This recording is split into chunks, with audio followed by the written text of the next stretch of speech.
Hey everyone, this is Snoozy, and today we're going to be going over the Trap Assassin in Diablo 2R in patch 2.6, and this patch had a lot to do with assassins and some core changes that have been huge for the assassin, which we'll cover. And the biggest one of that is in patch 2.6, minus lightning resistance now applies to your traps. Also, it'll work with the fire and the fire traps as well. So really, just the traps in general now work with whatever element they have. But lightning is what we're going to be focusing on. And this opens up a lot of stuff for us because essentially we were kind of weak before. And the fact that we couldn't mitigate the damage, even with the Sunder and it working, it was always the monsters that were immune are now at 95%. And the best we could do was an infinity to lower it, but that's no longer the option here. So we're going to start off with our stats. And you're going to need for this build, if you're currently doing it this way, there are a couple options, but for this build, you'll need at least 156 strength. We are using Enigma, so that'll calculate into your strength and really up it for you. You're going to need a dexterity enough to wield a phase blade. So you're going 136 dex, and then the rest is going to go into vitality. So 156 for your Spirit Monarch, and then 136 for your phase blade. Simple. For the gear, we're going to be using a Crescent Moon for the minus 35% enemy lightning resistances. Since 2.6 this now works, we're going to end up using it, and the reason we're using it in a phase blade is it's a lot easier to hit your breakpoints. It's a lot faster than a crystal sword. If you're going to be maybe using a lightning sorceress, you could do it in a crystal sword and just deal with the trap playing speed. But for this, we're using a phase blade. We're going to be using a Griffon's Eye diadem for this, for the +1 skill, the cast rate, and the minus resistances. The plus lightning skill damage shows as a tooltip, but it's still just a bug. From what I can tell, it doesn't seem to be affecting anything. I'm really hoping they kind of patch this in so the lightning damage does increase trap damage. But as far as I'm aware, 2.6 has not fixed this. So if you're still curious, try looking it up, see if they eventually fixed it in 2.6 at some time, but at the point of recording this, it does not work. The only thing that works is the minus lightning resistance to the enemies there. We're going to be using an Enigma and a Mage Plate. If you don't like the Mage Plate and you want some more defense, you could do something like a Archon Plate. Or really, if you're sure you're going to be playing Assassin, you could pretty much put it in any armor. You're going to want a low strength base and just kind of see what looks best on your character for you. I kind of like the Gothic plate for some of the characters. Well, it's not super great. If you're going to keep it throughout the ladder forever, why not put it in something that looks good?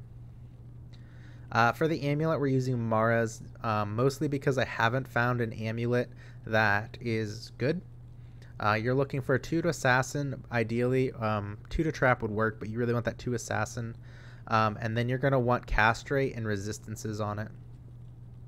If you can get the cast rate and the resistances, you might be able to drop your cast rate ring here and get another Stone of Jordan on. But we're going to keep using the Maras and a cast rate ring. For your cast rate ring, you're really just looking for faster cast rate, resistances, life. Mana's nice, but really you could just have cast rate and it would work. Using Stone of Jordan for the increased maximum mana on +1 skills. Since we are using an infinity, it does mean we have to use mana pots here and there. For our gloves, we're going to be using the Mage Fist for the cast rate and the increased mana regen. You could use a Trang's gloves for this and get resistances here if you need cold resistance. Arachnid's Mesh for the +1 to skills, 20% faster cast rate. Defense doesn't matter on this unless you care about that. And right now we're using Nat's Boots because we haven't found anything better. They're super cheap, easy to get, 40 run walk, cold and lightning resistance. Ideally, if you can get your resistances under control, you could wear like a War Travs here or a Tri-Res Boots if you need more resistances. For our swap, we're using a Call to Arms. Unfortunately, ours only rolled a +2 battle orders. And then on the other offhand here, you're going to be using a Spirit Monarch. Since we are using the Crescent Moon in the main hand weapon swap, when you're applying your Burst of Speed or Fade or any of your buffs, you're going to want to do it when you have the Call to Arms out because it does give the +1 to all skills. So it'll be more effective this way. For our inventory, we're going to go with the standard Assassin Torch. I struggled a lot with the resistances early on in this build, still kind of struggling with it, so I opted in for a higher resistances, but really just get the best that you can. Annie is going to be another requirement here, eventually once you can afford it. You don't need an Annie or a torch to swap into this build, it just helps a lot. The better the Annie you can get, the better it is. We are using a lightning sunder. Try to get the lightning resist as low as you can. On this character, it's going to be a minus 73%. For the rest of your inventory, it's going to be +1 traps. You're going to want to try to get these with the health or really any other mods that might be useful to you. Personally, I'm not a huge fan of the health ones because A, they're very expensive, and B, I don't really have issues surviving generally with this. Since I am probably going for the 99 grind on this character, if I die, I'll probably change my mind quickly on that. But I was personally thinking of getting more of extra gold from monsters just so I can get more gold to gamble. But just flat +1 traps work perfectly as well. You don't need to worry about it. For our small charms, we're using resistant small charms down here just so we can hit our 75 with fade. And I believe there's a magic find in here. Yeah, there's 2 magic finds at the end just because we didn't need the extra resistances. So you can go ahead and swap these out as needed for resistances that you need, or maybe you don't need resistances or care. You can get life down here, maybe magic find, really whatever you want. We loot into the cube, and if you're not aware, inside of the settings for hotkeys, you can set a button to automatically open straight into the cube. So you're going to want to look for the setting in there if you're interested in doing it that way. Now, for our mercenary gear, we are going to be using an infinity. Really, any elite polearm would work here, or spear. I like Mancatcher or Thresher. I generally go Threshers, but I did get this Mancatcher, so we went with it this time.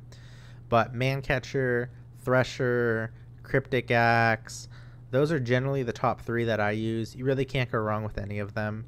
You could even do like a Colossus Volge if you really wanted, but I don't recommend that one because it takes so much strength and it's so slow. So really, any of those 3, you're going to be golden. For our armor, we are using an Ethereal Fortitude. It'll just make your mercenary a lot tankier. Plus, he gets that 5 to maximum lightning resistance, bumping him up to 80% lightning resistance, which is really nice, especially if you're doing a lot of bail runs with souls like I am. For a helmet, we're using Cure. It's a new rune word that came in patch 2.6.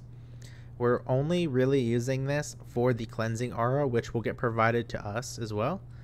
If you don't care about the poison and you just want to do something else, other options are Tau Rosh's Heroic Crest for the life leech. You could also go with like an Endarl's Visage with a Rao rune in it to negate the minus resistance, or a Vampire's Gaze. All of those are going to be solid options. So as you can see with here, this current build, we're sitting at 55% faster hit recovery, 110% faster cast rate. You only need 102% faster cast rate. And then with the current breakpoint that I'm aiming for is 48% faster hit recovery. You could use small charms or get +1 trap and faster hit recovery grand charms and try to push to an 86% faster hit recovery breakpoint if you want some more of that. But what we're hitting is 48 faster hit recovery, 102 for the faster cast rate. Now, normally I do my tutorial guides inside of the single player mode, so I can do the /player 8. This is currently on ladder, and this is the character that I am using. It is a level 95 character. I'm still debating, but I think we will be going for 99. But one thing I want to show you is the breakpoint, so please watch how fast these traps come out. You can have the 5 traps at once. Now watch with a burst of speed. That's because your laying of your traps is based off of your faster attacks, not faster cast. The problem with the build, and you're really going to need to bounce this up with some resistances in some way if you really want the fast laying. However, I generally just play with the fade and deal with that. Fade gives us 75 and all, makes it a lot easier. You could do some crazy shenanigans like 5 all res down here, You know, get that to a 20, get this to 20, make that a 70. Maybe the ring has a lot more resistances on it. The tri-res boots to even out even more resistances. You have options, so you can go either way. You might just have to invest more in the character itself. And like we discussed, make sure that you're buffing with your call to arms, since we're using the Crescent Moon. The other option I wanted to talk about here for your weapons is if you get lucky or you have a really big budget. Technically, in my opinion, the best setup, you'll lose a breakpoint on this without changing other gear. You'll need a 20% faster cast rate amulet here or so, and then a 10% faster cast rate ring instead of the Soj. But what you could do is dual wield claws, and you're going to be looking for something with a fast breakpoint, like a Greater Talon, Feral Talon, or not Feral, Runic Talon, maybe Feral, I don't know. You want to look at the breakpoints of the claws. And what you're looking for is 3 to traps, 3 to lightning sentry, blue claws. And you're going to Larzik those claws. Now, you have a roughly, I believe it's a 50% chance for 1 or 2 sockets because they are magic. And you want the 2 sockets. If you have the 2 sockets, you're going to put 2 minus 5% lightning res facets in each of the claws. Also, if you really want to get insane, your main hand claw should also have attack speed. You're also going to want to look and use a attack speed calculator depending on how much you're changing your gear and if you're going to be using burst of speed, because burst of speed will affect how much attack speed you need on your build to hit that breakpoints. So if you're going to be going with the claws, you're really going to want to punch that stuff into a breakpoint with the gear that you're actually wearing, because you will have to change some of this stuff. Now, with that said, we can go ahead and we're just going to do a player 1 River of or Chaos Sanctuary here, just to kind of showcase how the build is. Now, do keep in mind that this build does work in player 8, but we can't do that because, well, we're on live and I don't have a public game open to do that with. Plus, if I did a public game and had people in here, you might not be able to tell the damage and stuff that we're doing. But I assure you, this build can do player 8 Chaos Sanctuary. In fact, today on stream, we did 100 bail runs on player 8 with various people in and out. We do make those bail runs public, so if you're playing, just keep an eye out for snoozy balls. Yeah, it's funny saying that, but yep. We do make them public. We will be running a lot more because I am pushing right now at least to 96 in there. Now, one thing to note here is you can use your Death Sentry to explode the corpses. And Death Sentry is going to be very useful on the lower player counts, and especially when you're pushing through the axe. And the reason for that is your Death Sentry is going to go ahead and use physical and fire damage when it detonates the corpse. Now, on top of this, you can also throw out some shockwebs, which look like this, to do a little bit more damage if you want to. On top of that, if maybe you don't have Sunders, maybe you're doing the campaign still, you can throw these little fire blasts out, which also do a decent amount of damage.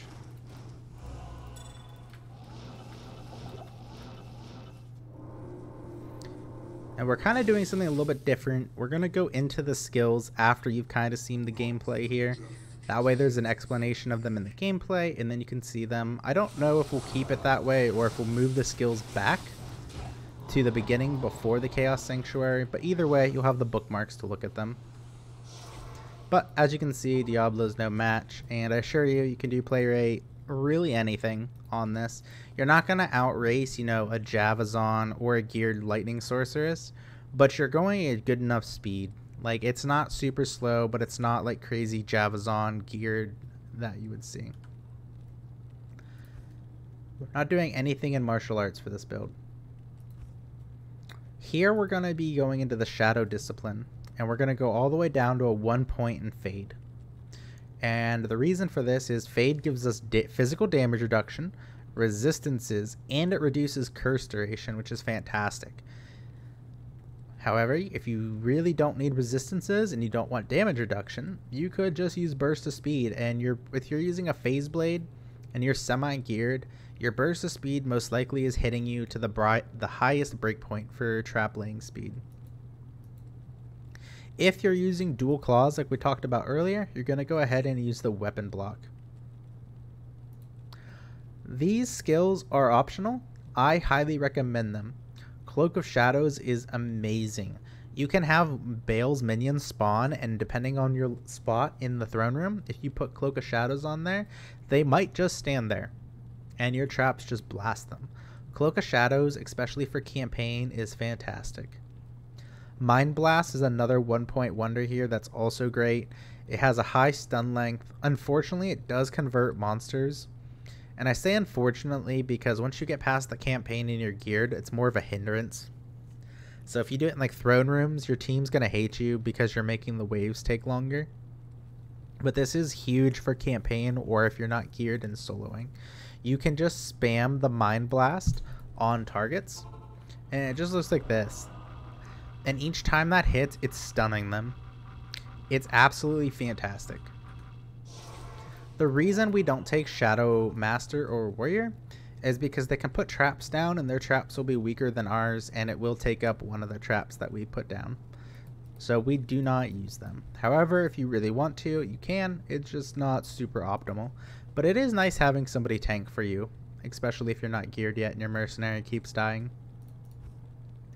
For your traps, we're going to max Lightning Sentry first and then the synergies, which would be Charge Bolt Sentry and Shockweb.